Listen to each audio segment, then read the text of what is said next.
Hello दोस्तों, नमस्कार। स्वागत है आपको हमारे इस ऑनलाइन प्लेटफॉर्म की इस क्लास में।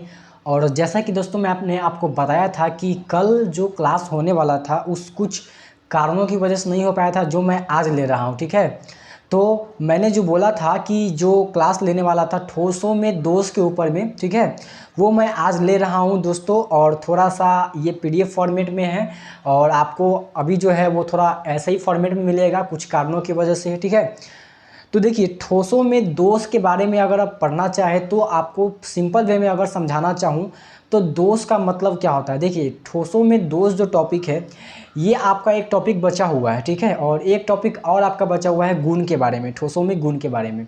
तो हमारी कोशिश रहेगी उसको भी कवर अप कर ले एक और वीडियो में। ठीक है, तो देखिए ठोसों में दोष के बारे में जैसे ही चर्चा आती है तो ठोसों में दोष कहने का मतलब होता है ठोस में डिफेक्ट आना, दोष आना, मतलब कि किसी चीज़ की कमी होना। ठीक है, तो सबसे पहले आपको मैं एक इमेज के जरिए समझाता हूँ, उसके बाद मैं आपको डिफिनीशन पढ़ करके बताऊंगा कि ठोसों में दोष का मतलब क्या होता है। तो देखिए आपको यहाँ पे एक क्रिस्टल नज़र आ रहा होगा। ठीक है, आपको यहाँ पे एक क्रिस्टल नज़र आ रहा होगा, जो कि यहाँ पे एक क्रिस्टल है। ठीक है, ये जो आपको क्रिस्टल नज़र आ रहा है, ये वाला जो क्रिस्टल है दोस्तों, ठीक है, ये जो क्रिस्टल है, ये क्रिस्टल आपका क्या है, एक ठोस है। ठीक है, अब इसमें डिफेक्ट कैसे आता है, तो इसमें डिफेक्ट आता है दोस्तों कि अगर एक क्रिस्टल में से अवयवी कण गायब हो जाता है, यानी कि अगर कोई कण जो है वो क्रिस्टल के जो स्थल है, यानी कि उसका जो जालक स्थल होता है, जैसे कि आप देख सकते हैं यहाँ पे एक गोला नहीं है, ये जो गोला है ये गोला गायब हो गया। ठीक है, तो इस प्रकार से ये दोष क्रिएट करता है, क्योंकि वो जगह क्या हो गया है, खाली हो गया है।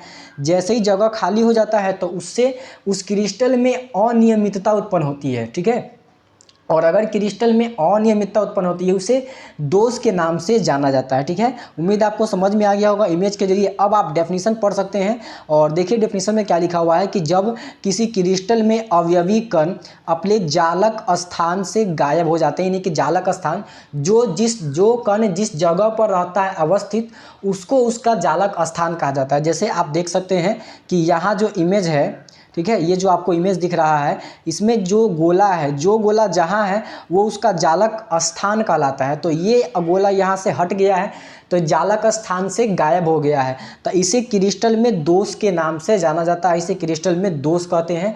उम्मीद है आपको क्रिस्टल में दोष जो है आपको समझ में आ गया होगा। ठीक है, तो इस प्रकार से क्रिस्टल में दोष का ये डेफिनेशन और ये ठोसों में दोष रहा। ठीक है, चलिए अब आगे बढ़, तो चलिए दोस्तों अब हम लोग जानते हैं ठोसों में दोष के प्रकार के बारे में, यानी कि ठोसों में जो दोष होता है वो कितने प्रकार से आपको देखने को मिलता है। इससे पहले आपने हमारे चैनल को सब्सक्राइब नहीं किया है तो सबसे पहले हमारे इस चैनल को सब्सक्राइब कीजिए, वीडियो को लाइक ज़रूर कर दीजिए ताकि आपको ऐसे ही क्लास आपको इन्फॉर्मेटिव वे में मिलता रहे। और वीडियो को लाइक कीजिए और कमेंट बॉक्स में आपको बताना है कि वीडियो आपको कैसा लगा, हमारी पढ़ाई और जो चीज़ है आपको पूरी तरह से समझ में आ रहा है। ठीक है, चलिए एक लास्ट में आपको सरप्राइज भी है, आप पूरी वीडियो ज़रूर देखिए। चलिए तो ठोसों में दोष के प्रकार के बारे में पहले जान लेता हूँ। तो मुख्यतः अगर बात करें तो ठोसों में जो दोष होता है वो आपको दो प्रकार से देखने को मिलता है, एक होता है रेखीय दोष और दूसरा होता है बिंदु दोष। ठीक है, अब जानते हैं रेखीय दोष और बिंदु दोष क्या होता है। देखिए रेखीय दोष उसको बोलते हैं जिसमें अवयवी कण जो होता है वो रेखीय संरचना में गायब हो जाता है। जैसे आपको यहाँ एक क्रिस्टल नजर आ रहा है, इस क्रिस्टल में क्या होता है, अगर ये पूरा का पूरा ऊपर वाला गोला जो है वो गायब हो जाएगा, जैसे पूरा गोला ही अगर गायब हो जाएगा, हट जाएगा, पूरा एक रेखीय संरचना में अगर हट जाता है, तो इस प्रकार से जो दोष क्रिएट होता है उसको रेखीय दोष के नाम से जाना जाता है। ठीक है, उम्मीद आपको समझ में आ गया होगा। अब बिंदु दोष क्या होता है, तो बिंदु दोष में दोस्तों क्या होता है कि कोई कण जो है वह जालक स्थान से हट जाता है। जैसे आप यहाँ पे देख सकते हैं कि ये जो कण है, ये कण यहाँ से हट गया है, तो ये बिंदु था, जालक बिंदु था। अगर जालक बिंदु अपना जालक स्थान छोड़ करके हट जाता है तो उसे बिंदु दोष के नाम से जाना जाता है। इस प्रकार से रेखीय दोष और बिंदु दोष के बारे में आप समझ गए होंगे। चलिए हम फिर आगे बढ़ते हैं और आगे टॉपिक लेते हैं। तो चलिए दोस्तों अब हम लोग जानते हैं बिंदु दोष के प्रकार के बारे में। तो देखिए बिंदु दोष के प्रकार आपको कितने प्रकार से देखने को मिलता है, तो बिंदु दोष के प्रकार होते हैं, बिंदु दोष के प्रकार होते हैं। बिंदु दोष के कितने प्रकार होते हैं दोस्तों, तो बिंदु दोष के 3 प्रकार आपके होते हैं। पहला होता है स्टैच्यूमेट्रिक दोष, ठीक है, स्टैच्यूमेट्रिक डिफेक्ट बोला जाता है इसको। और दूसरा होता है नॉन स्टैच्यूमेट्रिक डिफेक्ट, यानी कि नॉन स्टैच्यूमेट्रिक दोष इसको बोला जाता है। और तीसरा होता है आपका अशुद्धि दोष, यानी कि इम्प्योरिटीज डिफेक्ट बोला जाता है। ठीक है, अब हम लोग एक एक करके जानेंगे इसके बारे में। चलिए सबसे पहले पहले स्टैच्यूमेट्रिक दोष क्या होता है। देखिए दोस्तों, स्टैच्यूमेट्रिक दोष उसको बोलते हैं जिसमें अवयवी कण जो होते हैं वो एक सापेक्षिक अनुपात में, यानी कि जो क्रिस्टल होता है वो सापेक्षिक अनुपात में मिलकर के यौगिक का निर्माण करता है। अब इसमें आपको क्या देखने को मिलता है, जैसे आप अगर दोष उत्पन्न होता है, ठीक है, तो दोष उत्पन्न होने से पहले और दोष उत्पन्न होने के बाद भी जो अनुपात होता है अवयवी कणों का वो समान होता है, एक समान बराबर बना हुआ रहता है। ठीक है, इसके बारे में हम जब शॉर्टकी और फ्रैंकल दोष को पढ़ाएंगे तो आपको समझाने का प्रयास करेंगे। ठीक है, और शॉर्टकी और फ्रैंकल से ही इसको आपको समझ में आएगा स्टैच्यूमेट्रिक दोष। ठीक है, तो इसको हम अभी रखते हैं, इसको हम शॉर्टकी और फ्रैंकल में आपको क्लियर कर देंगे कि स्टैच्यूमेट्रिक दोष क्या होता है। अभी आपको फिलहाल डेफिनेशन याद रखना है कि स्टैच्यूमेट्रिक दोष क्या होता है। तो इसमें अवयवी कण जो होते हैं, यानी कि जो क्रिस्टल होता है वो सापेक्षिक अनुपात में मिलकर के बनता है। ठीक है, सापेक्षिक अनुपात में मिलकर के यौगिक का निर्माण करता है।